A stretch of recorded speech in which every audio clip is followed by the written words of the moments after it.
Welcome, everyone. My name is Dawn Mullally, and I am the CPAESS Communications Manager, which affords me the pleasure of working with our many wonderful scientists like today's guest speaker.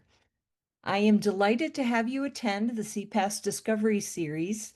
CPAESS scientists do everything from explore our ocean depths to fly into literal hurricanes, to heliophysicists modeling coronal mass ejections, and those who unravel the mysteries of the Arctic.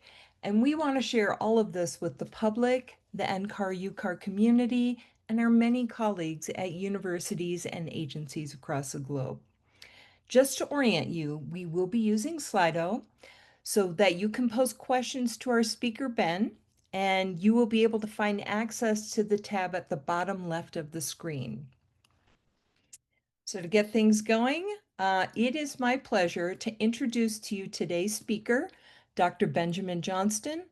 Ben has been a CPAESS project scientist working with NOAA's Quantitative Observing System Assessment Program, or QOSAP, since 2022. His current work focuses on conducting observing system experiments and observing system simulation experiments within NOAA's next generation hurricane model, the Hurricane and Analysis Forecast System, or HAFS, to evaluate the impact of various data resources on operational hurricane forecasts. His primary research interests include GNSS-RO data evaluations, remote sensing, tropical cyclones, convective processes in dynamics, and climate studies, including ENSO and tropopause variability. Today, Ben will be speaking on the impact of assimilating GNSS-RO observations on HAFS tropical cyclone forecasts from the 2022 Atlantic hurricane season. Ben, the floor is yours. Okay, thank you very much for the wonderful introduction. As was just mentioned, the title of this work is The Impact of Assimilating GNSS-RO Observations on HAFS Tropical Cyclone Forecast from the 2022 Atlantic Hurricane Season. This is work that we've been doing throughout most of 2024 into the early part of this year. It's something that we're working on getting published right now. So we anticipate this being published hopefully in the next few months. But before I get started, I just want to thank my co-authors, my supervisor, Dr. Lydia Kukkerl, as well as Rick Anthus, Mike Mueller, and Agnes Lim. All of us except for Rick are part of NOAA's QOSAP group. So first, I just want to give an overview of the QOSAP program and what it is that we do. So it's led by Dr. Lydia Kukkerl, and it builds upon NOAA's state-of-the-art assessment capabilities by conducting various projects to quantitatively evaluate and optimize the impact of current and proposed observations. So we use two different types of experiments within QOSAP. The first is called Observing System Experiments, or OSEs. And the second is called Observing System Simulation Experiments, or OSSEs. And these are the primary tools that we use to evaluate the value of various observation systems on numerical weather prediction, or NWP models. So there's an important distinction between these two types of experiments. OSEs, they focus on evaluating existing observations, and that's what we're going to look at today. And OSSEs look at proposed observing systems. And we do these evaluations on a variety of models. We can do them using global models, regional models, as well as hurricane models. And that's what we're going to look at today as well. Okay, so the title of this talk mentioned GNSS-RO. RO stands for Radio Occultation. So I just want to give a brief background on what RO actually is. So signals can be transmitted from GNSS satellites, and these signals can then be received by RO receivers on board low Earth orbiting satellites. So there's a little schematic over here on the right. In this diagram, you can see there's a GPS satellite, which sends a signal. And as that signal propagates through the Earth's atmosphere, it bends and slows down slightly. So by measuring that delay as the signal bends through the atmosphere due to variations in the atmospheric density, we can retrieve profiles of bending angles and refractivity. And once we obtain those refractivity profiles, we can then derive temperature and moisture profiles in the troposphere and stratosphere. And we do that through this relationship called the refractivity equation, where we just see the relationship from refractivity to pressure, temperature, and water vapor in the troposphere and stratosphere. Now, RO, it's a very beneficial observing system, has a lot of strengths. It has good global coverage. It has a high vertical resolution, anywhere from 100 to 500 meters throughout the troposphere. It has all-weather capabilities. So, for example, the signal is not blocked by cloud cover. It has high accuracy and precision, and it can be assimilated by NWP models without the need for bias corrections. However, just like any other observing system, there can be weaknesses as well. So RO observations, they cannot be targeted at high impact storms. In our case, we're focused on hurricanes, so we cannot just get a bunch of profiles basically right inside of the hurricane. It's really just dependent on the satellite geometry at any given time for how we obtain profiles. And then also, there are still some issues in the lower troposphere with retrieving signals. So there's still a large percentage of observations that are not actually assimilated within the boundary layer. Next, I'll give a brief background on the HAFS model. So the Hurricane Analysis and Forecast System is NOAA's new hurricane model. It just went operational in summer of 2023 and replaced the outgoing HWRF model that was in operations for over 15 years. So HAFS has various major components. These include high-resolution moving nests, a high-resolution physics suite, multi-scale data assimilation, or DA, and 3D ocean coupling. So HAFS has two different versions that are both used in operations. These are called HAFS A and HAFS B, and these really just differ primarily by the physics suite within the model. But for our purposes, we're going to be using only HAFS A in this study.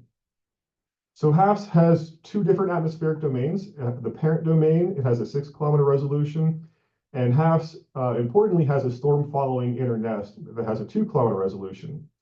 And it's important to note that data assimilation, it only occurs on that inner moving nest. So there is a figure over here on the right. This just shows an example of the HAFS domains over the North Atlantic region. So the blue box is your ocean domain. The green box is the wave domain. The black box is the parent atmospheric domain. And then the small red box, you can see the TC inside of that, that's the storm following inner nest. So it's 12 by 12 degrees. HAFS has 81 vertical levels and a 2 millibar model top, and it can assimilate many different types of observations as well. This includes conventional observations such as radiosondes, winds, aircraft recon, and for our case, RO bending angles. In addition, it can also assimilate satellite radiances such as microwave and IR data. So for this work, there are two different components that I'm going to be going through today. As I mentioned earlier, we're going to be looking at OSEs. The first OSE that we'll look at, we're calling the RO impact study. So just a brief background on this first component of the research. So there are various previous studies out there that have shown that assimilating RO observations can have a positive impact in regional models. After assimilating RO, some of these studies have shown that it can improve the representation of large-scale temperature, moisture, and the wind fields in analyses and forecasts. In addition, RO can result in representing more accurate TC characteristics, such as the eye wall, and rain bands as well. So for this study, we have some main objectives. First, we want to quantify the improvement or degradation of HAFS, track, and intensity forecasts due to the assimilation of RO data. We also want to determine the relative value of assimilating RO in the global model versus the HAFS inner domain. And then finally, we also want to evaluate the quality of the RO data that's being assimilated within HAFS. So I'll briefly summarize how we designed the experiments. So we selected 10 TCs from the 2022 Atlantic hurricane season. It was a very active season, and the 10 TCs are occurring between September and November of 2022. And we include these 10 TCs in a composite analysis. We also dig a little bit deeper and do a case study on Hurricane Ian. Ian was a very intense TC that reached Category 5 in intensity.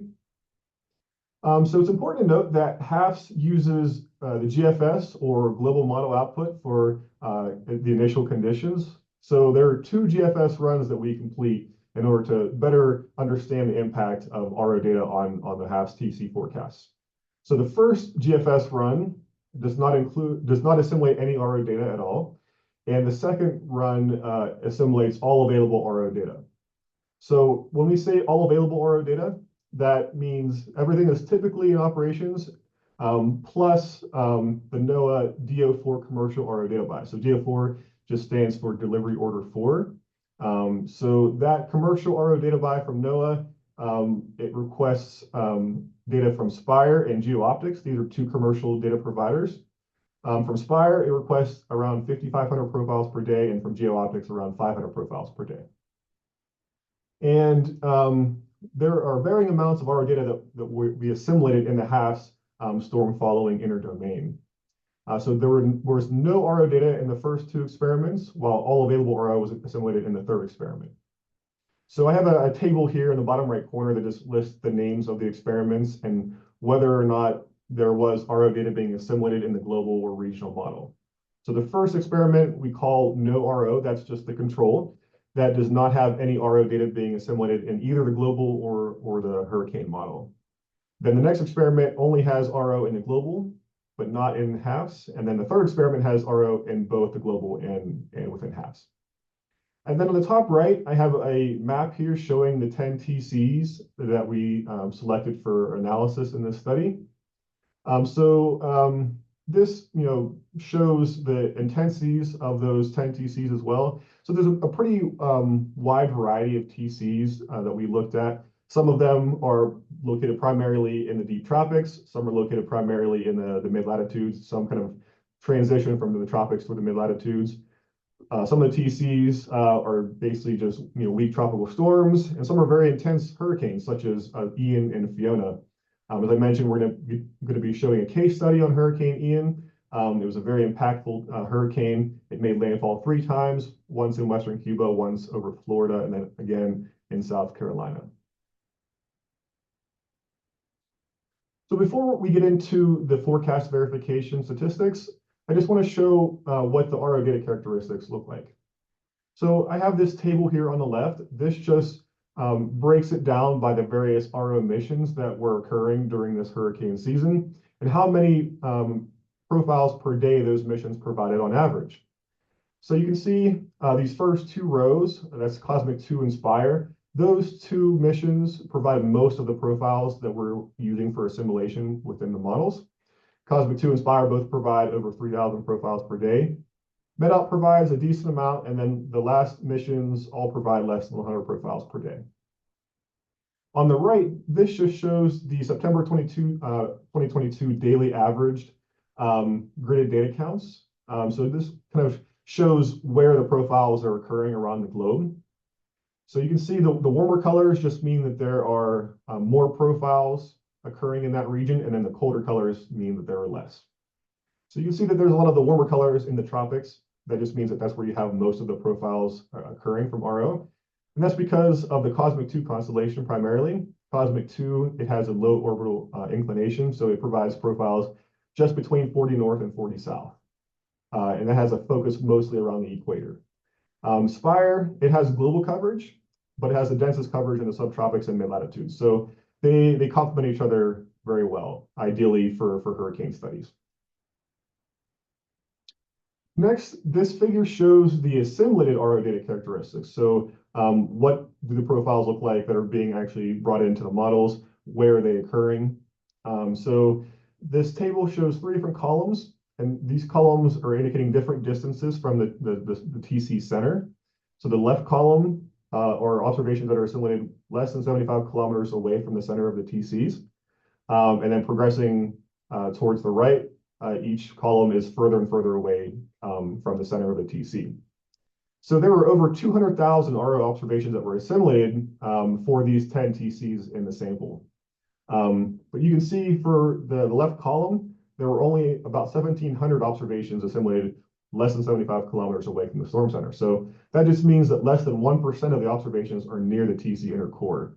Compare that with the right column, you have about 185,000. So this just means that most of the observations that are being assimilated by HAFS are in the TC synoptic environment and not necessarily close to the center of the storm. So that's where RO really shines, is kind of providing the environmental conditions around the TCs. Okay, so now we'll get into the composite TC analysis of the RO impacts. So first, I'm just going to show the overall forecast impacts to kind of get a big picture of what we're looking at. So recently, one of my colleagues, Dr. Sarah Ditchek, developed what she calls the consistency metric. The consistency metric, it evaluates forecast error as a function of lead time based off 3 different metrics. These are the mean absolute error skill, the median absolute error skill, and the frequency of superior performance. And she devised this metric because in a lot of past research, they really only utilized the mean absolute error skill to look at forecast impacts of hurricanes. But the problem with just only using the mean is that the mean can be impacted by outliers. So if you have a smaller sample size, you can maybe sometimes misrepresent what's actually occurring. So the consistency metric is a good way of seeing how these 3 metrics agree with each other and are outliers playing a role in the smaller sample size. So an easy way to kind of visualize the impacts is in what's known as the consistency scorecard. This consistency scorecard summarizes the consistency metrics for different TC forecast variables into one graphic just for quick and easy viewing, kind of looking at the big picture right off the bat. So there are different colors on this consistency scorecard. The shades of green indicate that you're seeing forecast improvements, and then the tans or browns indicate that you're seeing forecast degradation. So in this figure, you can see there are various rows here with labels on the left. Those are the different forecast variables. So on the top row, we have track. Under that, we have Vmax, or maximum wind speed. Under that, Pmin, or minimum central pressure. And then the R's are the size metrics, so radius of 34 knot, 50 knot, 64 knot, and the maximum winds. And then the different columns are the different forecast lead times. So we'll just focus on the top row a lot. You can see in that top row for track, there's a lot of green there throughout almost all of the forecast lead times. And what this just means is that after RO data is being assimilated, we are seeing some very large improvements and very consistent improvements for the track forecasts of these TCs. So compare that to some of the other TC forecast variables, such as maximum wind speed or minimum pressure. You can see that there is some green there, but there also is some brown, and there's not really a consistent pattern that's just kind of scattered about.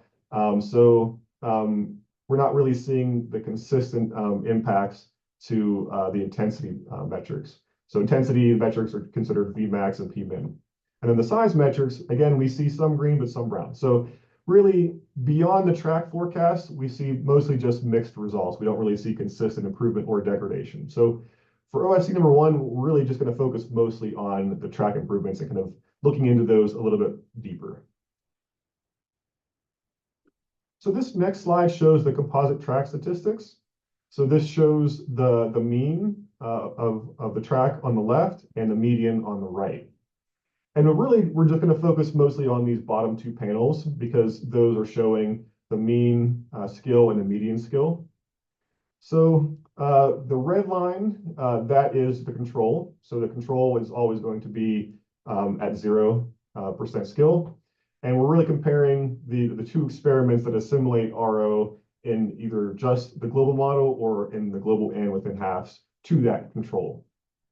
So you can see that the blue and the green line at the various forecast lead times, for the most part, is above the red line. That just means that we're seeing improvements. And those improvements are evident at almost all the lead times. The improvements, they start out at some of the shorter lead times, relatively small, generally between 5 and 10%. But once you get beyond about day 2, around the 48-hour lead time, so after day 2, those improvements start to ramp up and they reach a maximum around days 3 to 4. And those values are anywhere from 15 to 20%. which is really great to see because that's a fairly large improvement for the track forecasts. We really don't see very large differences here between the mean and the median. The pattern is pretty similar. The magnitude is pretty similar at the various lead times as well. And this just indicates that our sample size is large enough that outliers are not really playing a huge role in modifying some of the statistics that we're seeing. And then also, we wanted to look at the difference between the blue and the green line. So the blue line only assimilates RO in the global model, but not within HAFS. And the green line assimilates RO in both the global and within HAFS. But you can see that there's not really a huge difference between the blue and the green line. And what that means is that the number of RO observations that are assimilated in that HAFS domain does not really have a huge impact on the track forecast. What's really controlling what's going on with the track is how much RO data is being assimilated in the global model. So you can also look at subsets of the track statistics to kind of see, maybe there's something else going on with some of the results. So we looked at various things. We looked at different intensities of the TCs and different locations, for example. And one of the things that really stood out to us is when we looked at TCs in different locations, we saw some very interesting and different results. So these left panels here are showing TCs that are south of 30 degrees north. These are TCs that are going to be more in the tropics. And then the right panels are looking at TCs that are north of 30 degrees north. So these are TCs that are more in the mid-latitudes. Okay, so again, we'll just focus on these bottom two panels. Those are the scale panels. And if you focus on the bottom left panel, so those are the TCs that are south of 30 degrees north, you can see that there are consistent track improvements at almost all the forecast lead times. The blue and the green line are above the red line there. But they're kind of muted. They're more around 5 to 10%. So there are still improvements going on at almost all lead times. They're just not huge improvements. But if we compare that to the bottom right panel, the TCs that are north of 30 degrees north, those show much larger skill improvements. Now, for some of the shorter lead times there, the skill improvements are still around 5 to 10%. But again, once you get beyond day 2, so after a 48-hour lead time, those improvements really ramp up. And they reach some very large values, reaching up to 40 or 50% skill improvements between day 3 and 4. So that's a really interesting result. It's important to note that it's a relatively small sample size for these mid-latitude TCs. So that's kind of a caveat. And we're not really sure exactly why some of those improvements are so much larger for these mid-latitude TCs. But this could be something that's a topic of future research. Maybe the 2022 hurricane season was an outlier, or if we see that for multiple hurricane seasons, then maybe RO is providing a bigger impact in the mid-latitudes. Next, we're going to focus on Hurricane Ian and kind of dive a little bit deeper into explaining why we're seeing some of these track improvements. So first, I'm going to do an individual cycle analysis. So this is a forecast that was initialized on September 24th at 18 UTC. At this point, Hurricane Ian was located in the Central Caribbean. It was still a tropical storm, so it was really just starting to get better organized and starting to intensify. So this left panel is showing the track comparisons between the various experiments that we did relative to the NHC's best track. So the NHC's best track just means that's the observed track that Ian took, is shown in that black line there. And then the other lines are the various experiments that we did in addition to what the operational forecast was at this time. So the green line is the RO experiment, the blue line is RO in the GFS, but not within HAFS, and the red line is no RO, the control. So you can see for those first couple of days, all 4 of the forecasts were very close to what Ian actually did. But once Ian started kind of turning northward near Cuba and then having that north and northeastward turn towards Florida, you can see that the model didn't really capture that northward and northeastward turn very well. It had Ian kind of staying a little bit further west, more into the central Gulf there. So it's actually important to note that the experiments that assimilated RO and the GFS typically resulted in HAFS producing more accurate track forecasts, right? So if you look at the red line, for example, that's the NOAA experiment. You can see that it had Ian going a little bit further west and kind of actually stalling out there in the central Gulf, not coming anywhere close to making landfall. Now compare that with the blue, and in particular, the green line. So the green line is the experiment that assimilated RO in both the global and within HAFS. You can see that the track forecast was much improved. It actually had Ian making landfall there very close to where it actually did make landfall on the Florida coast. Now, the timing of that landfall was off. It was about a day slow. So, it wasn't perfect, but to get that landfall location accurately predicted, 4 or 5 days in advance, that's very impressive. And this figure on the right is showing the locations of the RO observations that were assimilated for this cycle. So there were 9 profiles that were assimilated for this cycle, most of those from Cosmic 2. And there were a few of those actually within kind of near the center of the TC. So that undoubtedly did play a role in kind of helping to improve the track forecast for this cycle. So one of the questions you're probably wondering is, how does the RO data actually impact the track forecast? What does it improve? So what it actually does is it typically is going to modify the large-scale steering flow or the large-scale synoptic winds. So these 2 panels here are showing the 200 millibar potential vorticity and the 200 millibar winds. That's kind of the altitude where it kind of controls where these TCs move. And the various colors on these plots, kind of the red shading there, are really just showing the locations of troughs and ridges and where that steering flow would move any potential TC. So this panel on the left is for the no RO experiment. On the right is for the RO experiment. And this is showing that the HAFS parent domain, right? So you can see that there's, a lot of that red shading over North America there.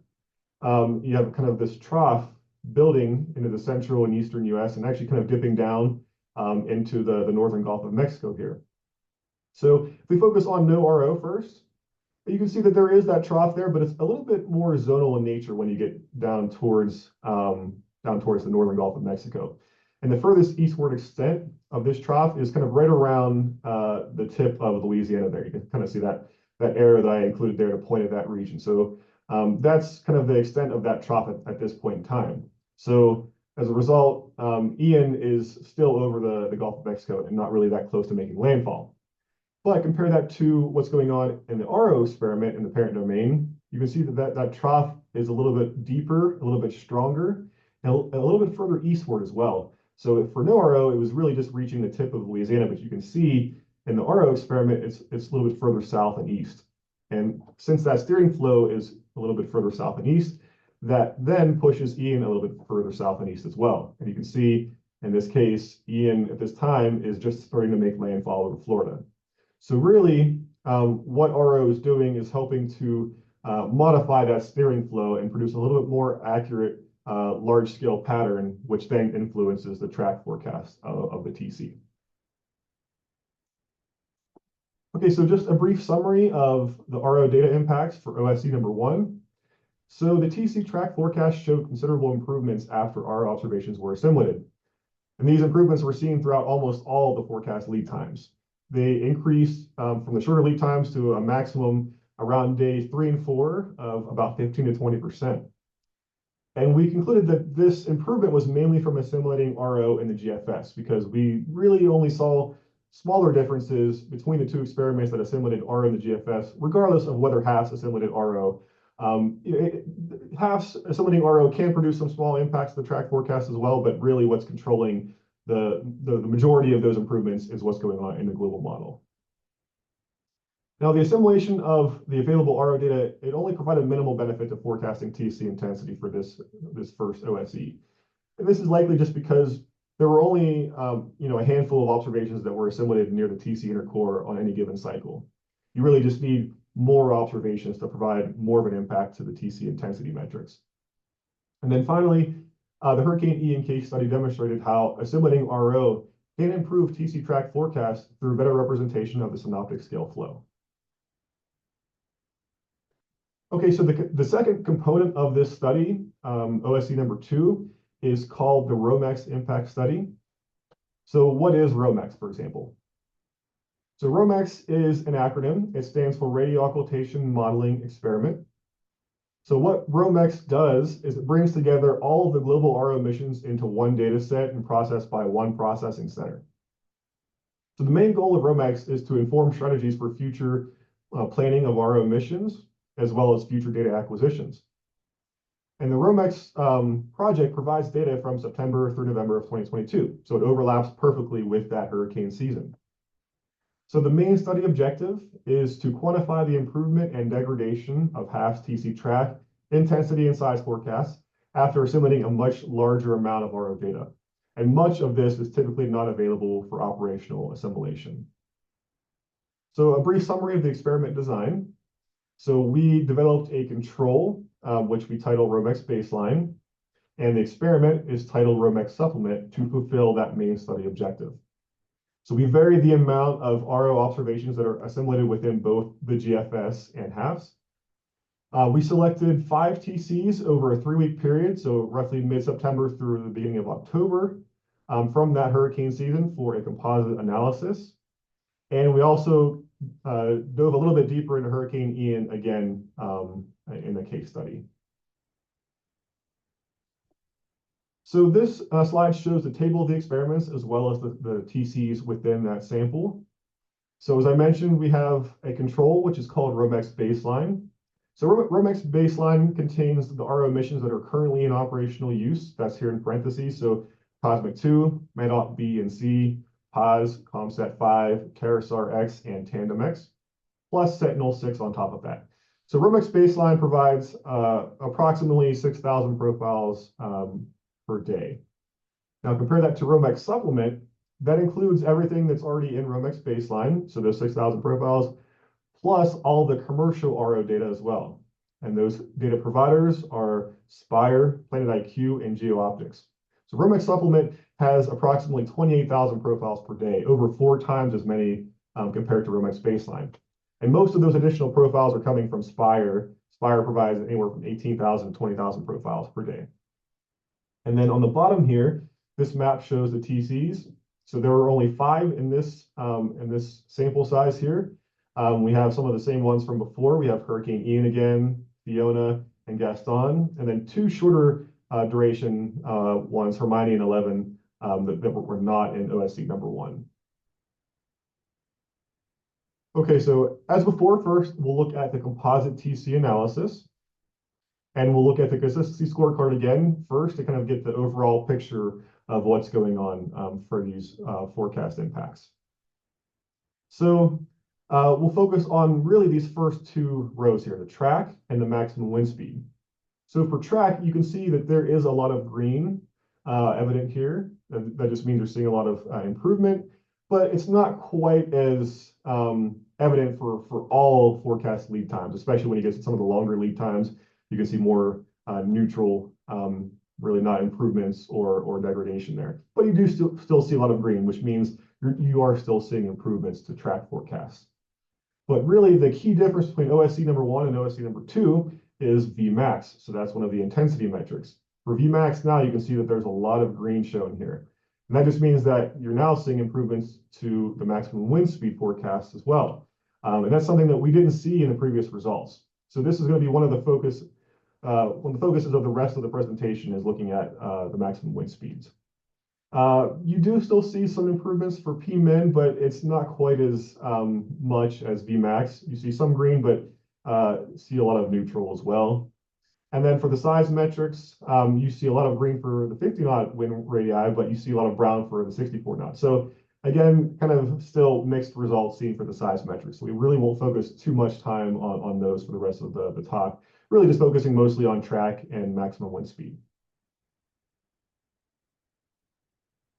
Okay, so this slide shows the composite track statistics. So we're just going to look at the mean because there weren't really huge differences between the mean and the median for this sample size. But we'll focus on this bottom panel here, the skill panel. And you can see that the green line, which is ROMEX supplement, is almost always above the red line, which is ROMEX baseline or the control. that just means that you're seeing improvements to the track forecast across most of the lead times. But one of the key differences for OSE number 2 is that the track improvements are actually largest at the shorter lead times, generally that first day or so. And those improvements are between 10 and 15%. And then you can kind of see that green line trending slowly downward as you get to the longer and longer lead times. As you get to the longest lead times, the improvements are relatively small. But in general, across almost all the lead times, we still see improvements. They're just a little bit smaller. This next figure is now showing the composite maximum wind statistics. Again, we'll focus on the bottom panel, the skill panel. So we see, again, that green line is above the red line for most of the forecast lead times. That just indicates that you're seeing improvement across most of those lead times. We do see some degradation here at some of the shorter lead times, but that quickly transitions to improvement. And that improvement starts to become a little bit larger and larger as you get to the longer lead times, generally reaching a maximum of between 20 and 30% at the longest lead times, which is really impressive to see that, it's such a large improvement in the intensity forecast, because we did not see that for OSE number 1. So we'll dive a little bit deeper again into Hurricane Ian to try to better explain what RO might be doing now to hopefully improve those intensity forecasts. So this first slide here is looking at the Hurricane Ian satellite imagery for one point in time, as well as where the ROMEX profiles were in relation to Hurricane Ian for that day. So you can see at this point, Hurricane Ian, it's a very well-developed hurricane. I believe at this point in time, it was just entering Category 4 intensity. So it's just moved across Cuba, and it's kind of turning north and then northeastward towards the Florida coast. So these two panels are showing the locations of the ROMEX profiles that were available for that day, so September 27th. So the red box shown on both panels, that's the location of the HAFS storm following inner nest. So you can see that box is centered around the center of Ian there. So this is a 12 by 12 degree box where data assimilation is occurring. So for ROMEX baseline, you can see, those dots are the locations of the ROMEX profiles. There are a considerable amount of profiles for the baseline experiment, but there are still some gaps here and there. So you're not going to have a lot of profiles located kind of in and around the TC. You're going to have more of just like a handful or so. But compare that to ROMEX supplement, you can see just how many more profiles there actually are near Ian at this point in time. As I mentioned earlier, there's over 4 times as many profiles in ROMEX supplement. And you can see the color coding of those dots just indicate the missions. For ROMEX supplement, there's a lot of the orange, and that's coming from the Spire constellation. And so for the next few slides, I'm going to focus on just 2 individual cycles to kind of dig a little bit deeper into some interesting results. So first, I'm going to focus on September 24th at 18 UTC. That's the same cycle that I showed for OSE number 1. So at this point in time, Ian is in the Central Caribbean, and it's still just a tropical storm. So on the left, we have the track comparison. On the right, we have the maximum wind speed comparisons. Again, the black line is the NHC's best track or best intensity. So again, for those first couple of days, the forecasts were all very similar to the best track. But again, once Ian kind of starts making that northward and northeastward turn, the forecast kind of underpredicted that turn a little bit. They had it going a little bit further west and relative to the best track. But it's important to note that for this individual cycle, ROMEX supplement actually had the worst performing forecast. You can see the green line here, that's ROMEX supplement. It actually had Ian much further west relative to the best track and further west than either the operational forecast or ROMEX baseline even. And it did not actually have Ian making landfall. It kind of had it stalling out there in the northern Gulf. So this is really one of the few cycles for these experiments where supplement had a worse track forecast. So, we wanted to kind of show an example that was maybe a little bit different than what we saw, a little bit different than we expected. just to kind of show that it's not always, improvements that we're seeing. Sometimes there can be some degradation here and there. But we note in the draft of the paper that this is really just, only one of a few examples of that occurring. Most of the cycles showed ROMEX supplement having better track forecasts. But what we really want to focus on are the intensity forecasts. So Hurricane Ian, as I mentioned earlier, it was a very strong TC. It reached Category 5 on the Saffir-Simpson scale, and it underwent rapid intensification, which is typically a very difficult process for hurricane models to forecast well. Typically struggle a lot with forecasting rapid intensification processes. So you can see the black line, that's the best intensity there. So different shading on this figure is just showing the intensity of the TC. So this purple color is Category 5. You see the black line just barely getting to that point. So it just got into Category 5 status for one cycle. So then red is Category 4, Cat 3, Cat 2, Cat 1, and tropical storm. Right, so you can see how quickly Ian intensified there. So if you look at the green line and kind of follow that in relation to the black line, so the green line is ROMEX supplement. You can see that the green line actually forecasted the intensity very well, including the rapid intensification process, even 2 to 3 to 4 days in advance, which is really impressive because the hurricane models, as I mentioned, typically struggle a lot with getting that rapid intensification down. Now, it didn't quite have the maximum intensity forecasted, extremely well, but overall, ROMEX supplement was really good, very far out in advance. Now, compare that to ROMEX baseline, the red line. You can see that it did not undergo rapid intensification. It actually had Ian only reaching a Category 2 in strength. So I have an arrow kind of pointing at just one forecast lead time. This is hour 48. You can see at this point in time, the green line and the red line were almost identical. So they're showing the same intensity forecast at that time. But the green line after this point in time, you can see how it undergoes rapid intensification, but the red line does not. So what might be causing that? Why did assimilating more RO profiles cause Ian to undergo rapid intensification in one experiment, whereas in the ROMEX baseline, it did not? So we looked at a few different variables. We looked at temperatures, we looked at wind speeds, shear. We also looked at moisture line. And we found that really what played the largest role is looking at mid-level moisture.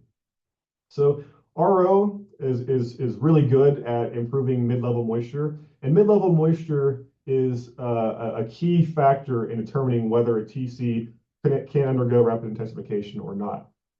So this is, again, focused on that same cycle, September 24th at 18 UTC. So these panels are showing the average relative humidity between 700 and 400 millibars. So that's considered typically around the mid-levels. And your green shading is where you're seeing high moisture values, and then your lighter shadings or brown shadings are showing more drier conditions. So this panel on the left is showing the inner domain for ROMEX baseline. On the right is ROMEX supplement. So for ROMEX baseline, you can see that there is a lot of dark green kind of right around the center of Ian at this point in time. But as you kind of get away from that center a little bit, you can see how those moisture values start to decrease relatively quickly away from that kind of the center of circulation there. Now compare that to ROMEX supplement, you can see that there is a lot of that dark green around the center of Ian, but you also see a lot more of those dark greens kind of just away from that center of circulation as well. So you still have a lot more moisture in that surrounding environment. So that kind of that increase in the relative humidity values over a broader region is what we believe is kind of helping to trigger rapid intensification in the ROMEX supplement experiment, but not in ROMEX baseline. So RO, assimilating those larger amount of RO profiles in the vicinity of the TC is helping to kind of better represent the mid-level moisture in the TC environment. And then finally, I'm going to focus on just one more individual cycle. So this is September 26th at 0 UTC, so a little over a day beyond the previous cycle I showed. So at this point in time, Ian has moved a little bit further west-northwest, heading towards western Cuba. So we'll just focus on the track forecast first. So again, for the first day and a half or so, the forecast for all the experiments were pretty close to the best track. But as it turned north and then northeastward, all of the forecasts, they were doing a little bit better than before, but still kind of didn't quite get the sharpness of that turn quite enough. But the green line, which is ROMEX supplement, it was the best of the three experiments there, better than the operational forecast and better than ROMEX baseline. You can see that it made landfall pretty close to where Ian made landfall there over Florida. It got the speed of Ian very well, including the movement over central Florida. It had Ian turning northwards a little bit sooner than it ended up doing, but overall, the track forecast for this cycle for ROMEX supplement was excellent. Compare that to the red line, which is ROMEX baseline. You can see that that track forecast was pretty poor. It had Ian actually stalling out there in the northeastern Gulf and not even making landfall. But again, we're going to focus mostly on the intensity forecasts. So at this point in time, Ian is just about to start undergoing rapid intensification. If you follow the black line, you can see that quick jump in intensity there. Now compare the green line with the black line. You can see that ROMEX supplement was an excellent intensity forecast here. It basically was mirroring NHC's observed intensity over most of those lead times throughout the first 2 to 3 to 4 days, which is really impressive to see. It didn't quite get the maximum intensity down, but overall that, the intensity at most of those early lead times was spot on. Compare that to ROMEX baseline, which is the red line.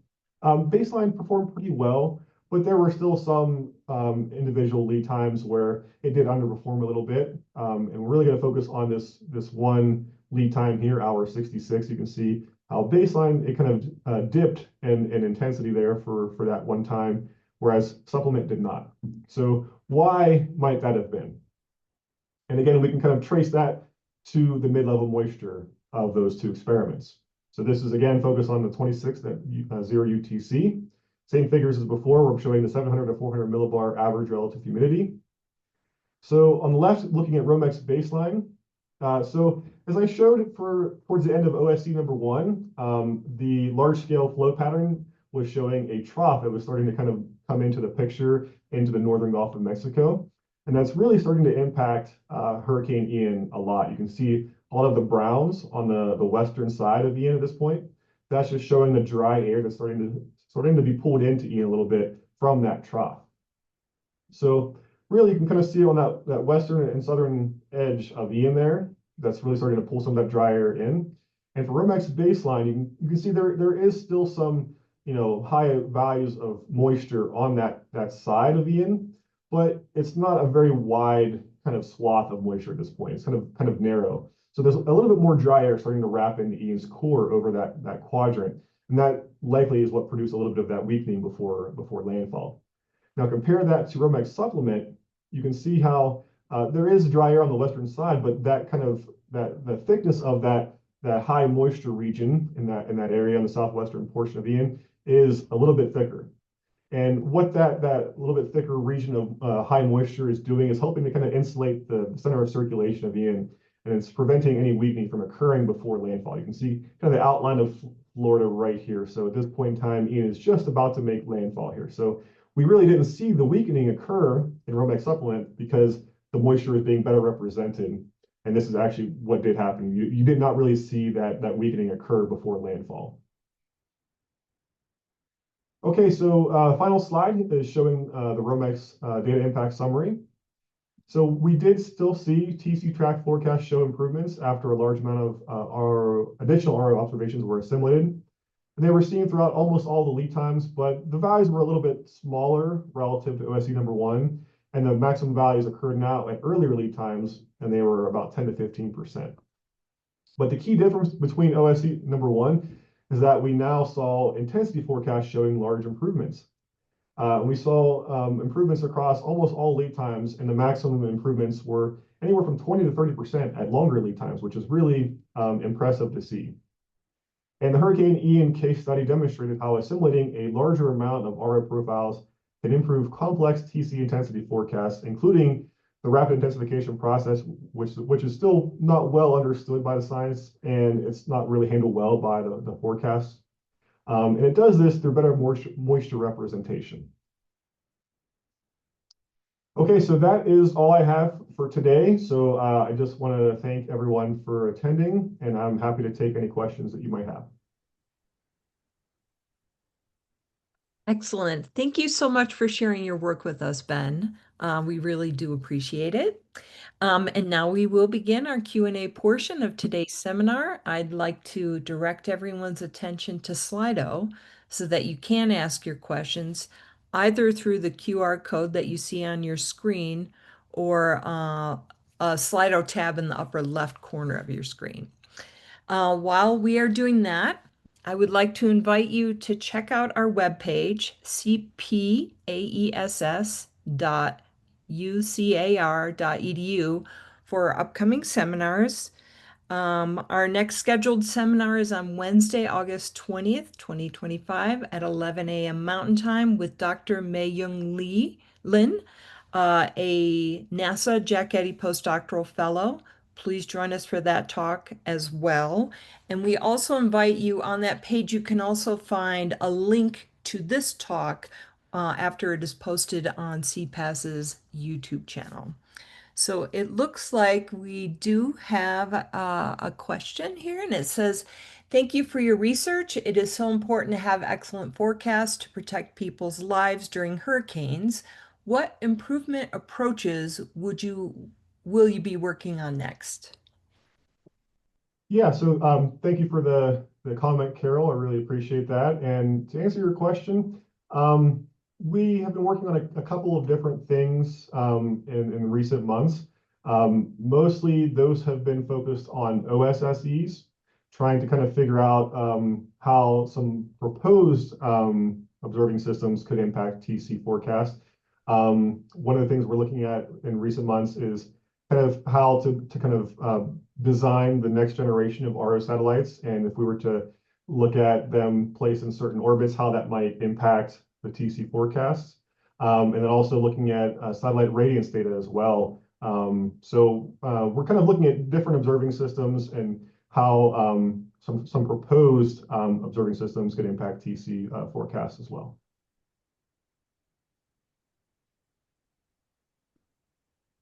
Excellent. We're gonna wait and see if somebody else posts a question, but in the meantime,